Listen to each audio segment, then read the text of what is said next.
Hello. So this is going to be my first ever design review video where I look at someone else's design and I critique it, and I feel a little bad about it. This is not to throw the designer under the bus, but I just like with my education and everything and my experience, I just was inspired to make this video because there's definitely some design rules that were broken in a couple of these designs. So I just wanted to,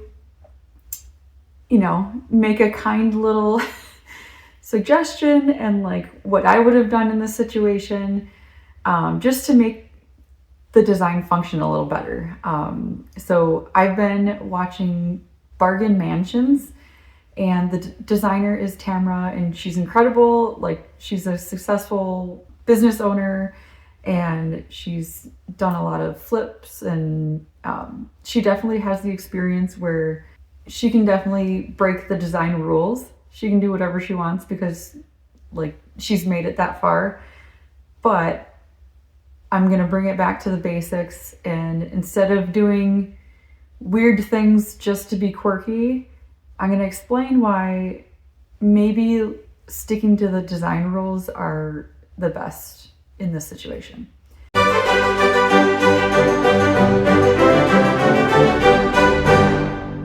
So, the first episode that I want to review is the main floor of season 3, episode 8. It's called Pump Up the Basement. And I've got a lot of thoughts. The biggest ones being like the kitchen, dining room, pantry are like all far from each other. It's not really convenient. There's like a lounge between the kitchen and the banquette seating. So it just like doesn't really work that well. The end product was gorgeous, but like functionally, it just didn't make a whole lot of sense for me.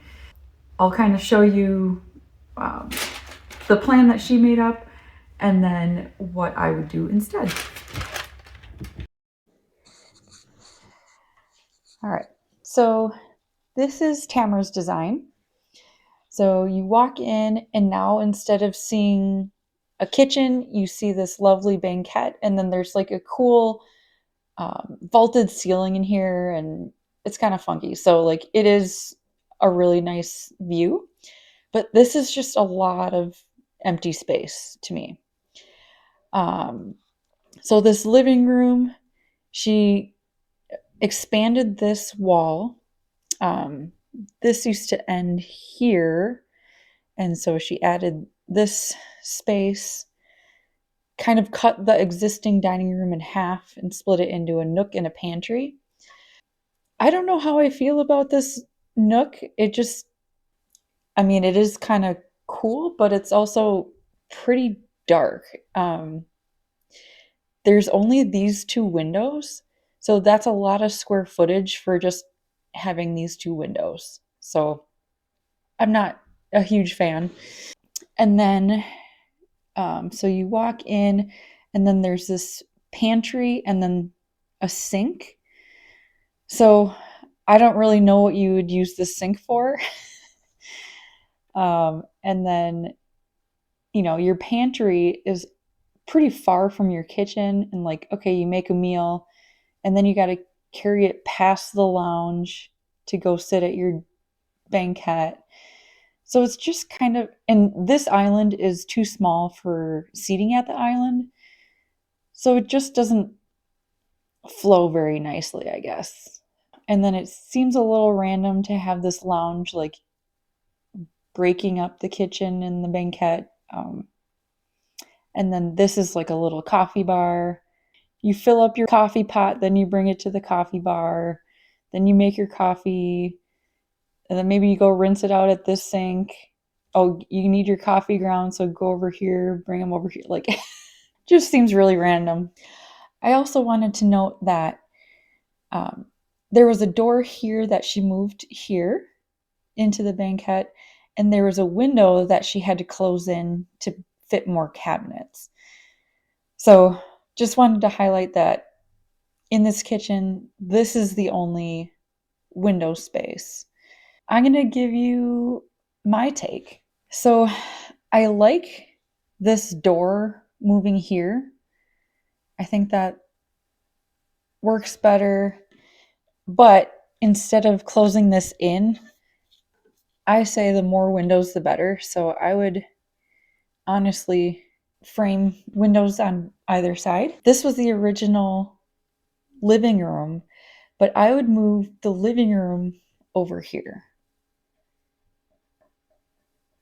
And what she wanted was a bigger living room. So this is a lot more square footage.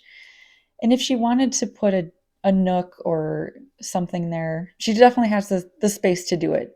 If she wants to break up, like kind of seating around the fireplace and then maybe some more formal seating.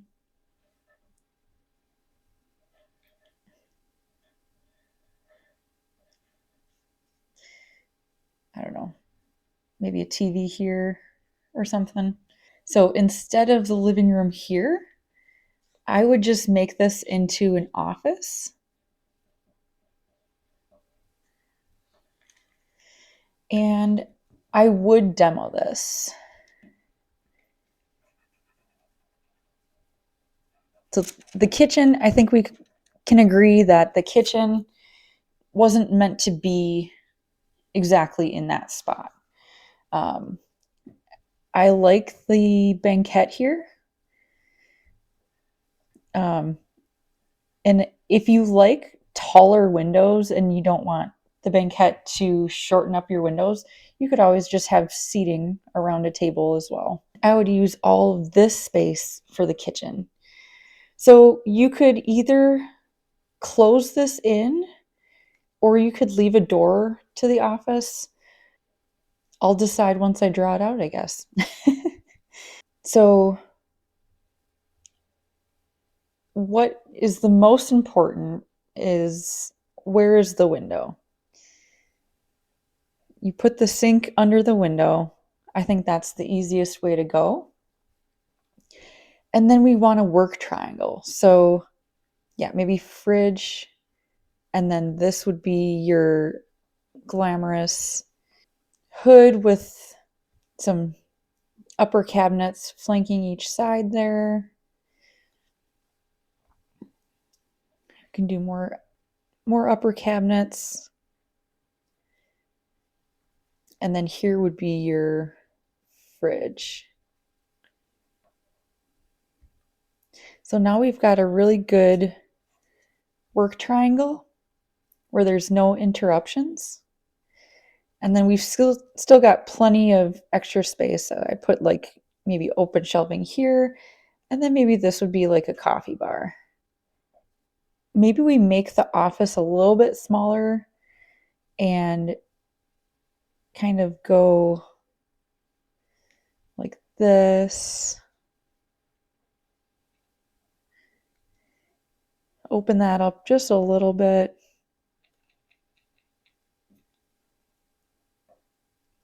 And then make this a panty. Make this the pantry. And I'm not sure, like, if this would allow room for an island or not. Um, but another thing you could do is kind of make this like a peninsula thing where you have seating there. I think that works nicely. And we didn't have to get rid of any windows. And honestly, you could add a window here. Or you could even, instead of moving this door here, you could make this into patio doors, like big sliders. I'm going to play around with this some more. So here's a version of doing just pantry cabinets instead of a built-in pantry with a large island. I feel like that uses up this center space a lot better. And you still have your circulation space, but this going into this space, I think, just makes a lot more sense. You could add some cute shelving or something in here. For this space, I thought this would be a cool nook. So just like um, she had in this area, but instead of making it so large, um, it's a smaller width, but I would kind of make it more of like a built-in bench, like a little reading nook or something like that.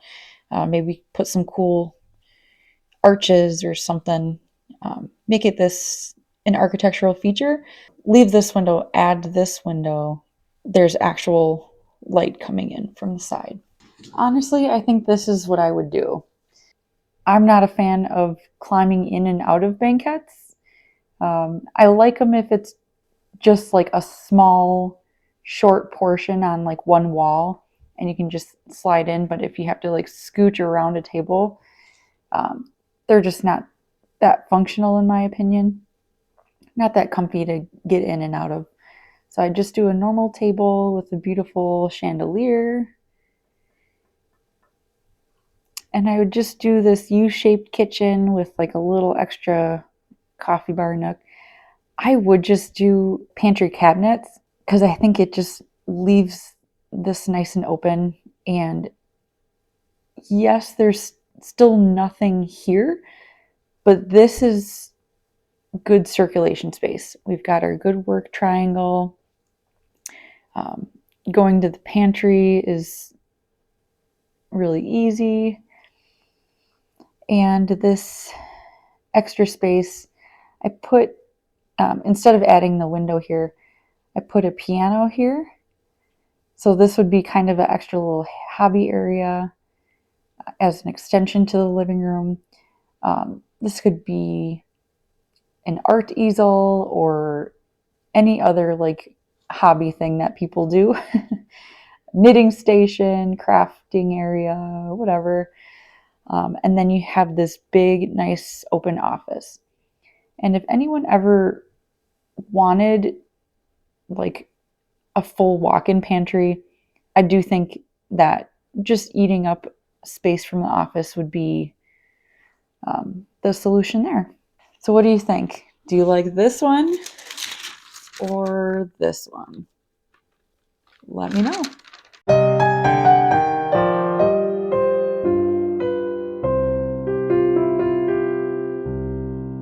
All right, so next is house number 2. For this one, it's season 3, episode 12, and it's called Can't See the House from the Trees.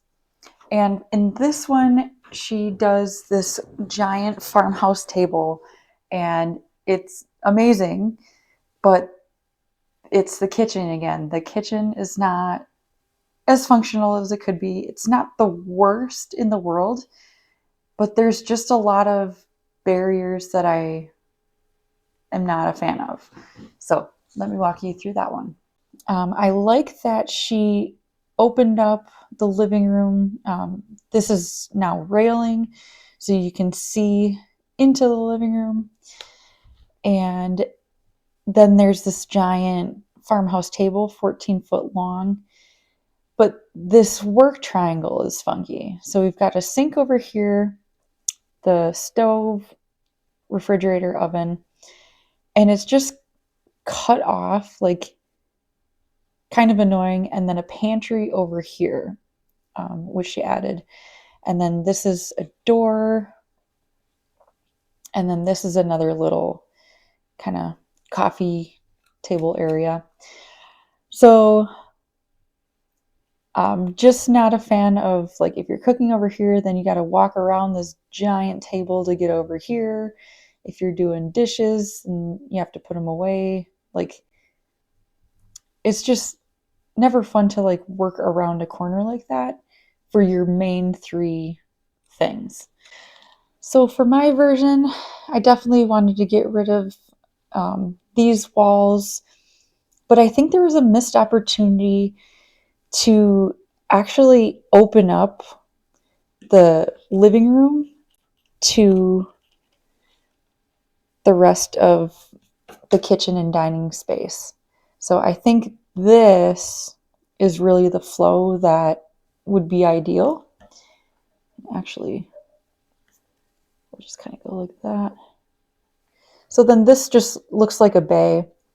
So we've got living room, dining room, kitchen, and it kind of all flows together. So instead of opening up the office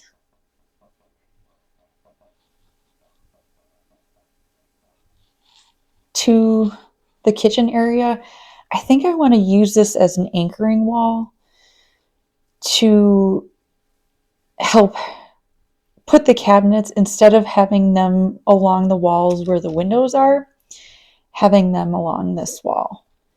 And then also, this is a powder, and in this design, your powder is like right, like you're in the kitchen, you're eating here, and then someone has to like take a poop right here. Like that's never fun. So I try to put the bathroom separate from the kitchen area. So I kind of want to like make this a little hall and separate it. And this is laundry. Another realization is um, I don't think she added in the closet space that was taken out from here.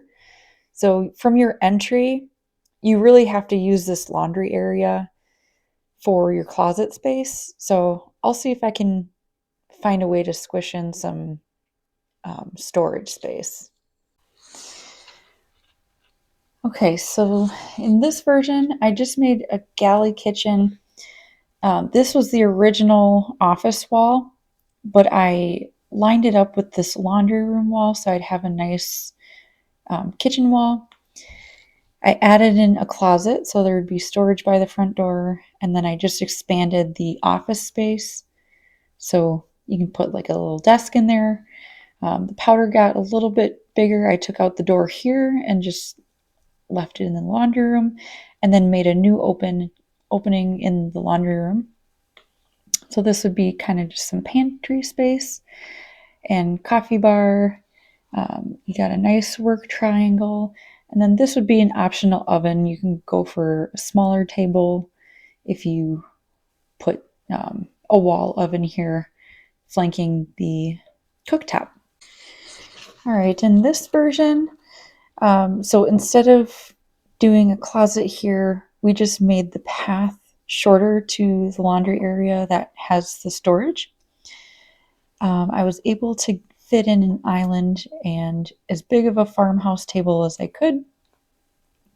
Got a nice working triangle, and then this would act like an open pantry, so you'd have all your pantry storage.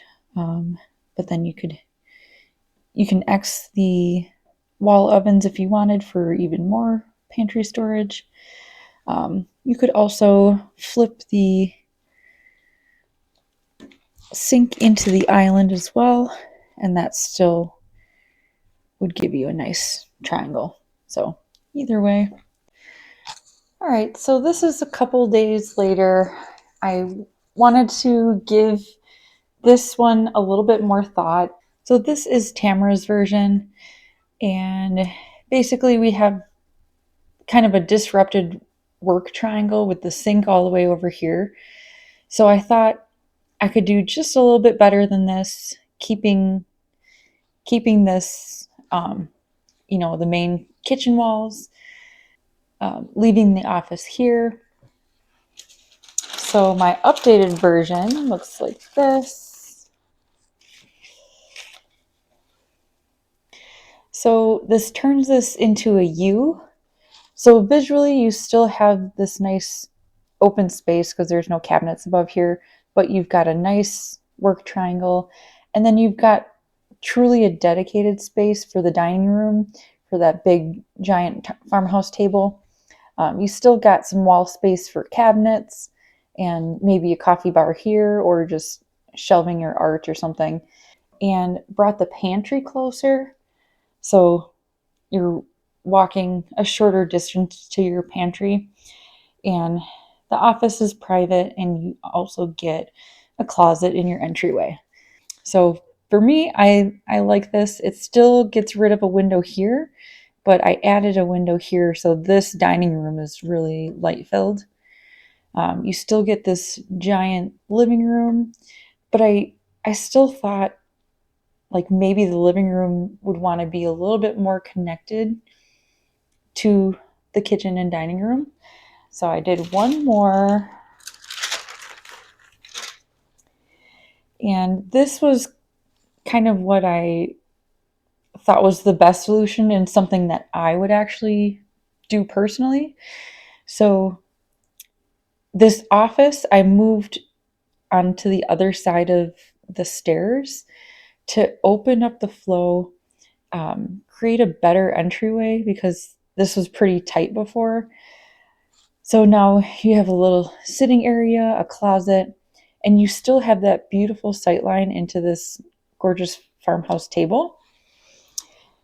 And the flow from the garage is just kind of a straight shot into the kitchen, but it makes this wall creates a little bit of privacy where the powder was, but then it's also a straight shot through the pantry.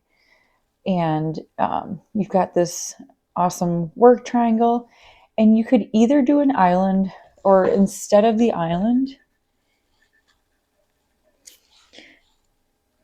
you could just do like some sort of coffee bar or something here. So it really depends on personal preference. I would honestly do a floating island where you could kind of just move it around as you need. And then a cozy little living room. And this still is like a decent amount of space, even though we cut the living room in half. But to me, the living room before was already divided into two spaces. So this just made more sense and felt a little cozier and a little more tucked away. And then I would put, some bookcases or something on the back wall just to really cozy up the space. And I also moved the door from here, closed in this window, added a window above the sink, and moved a patio door to here. Let me know if you like this one or the original design better. What do you think is more functional? And what other design things am I missing? Like, can you figure out a different way that it could work?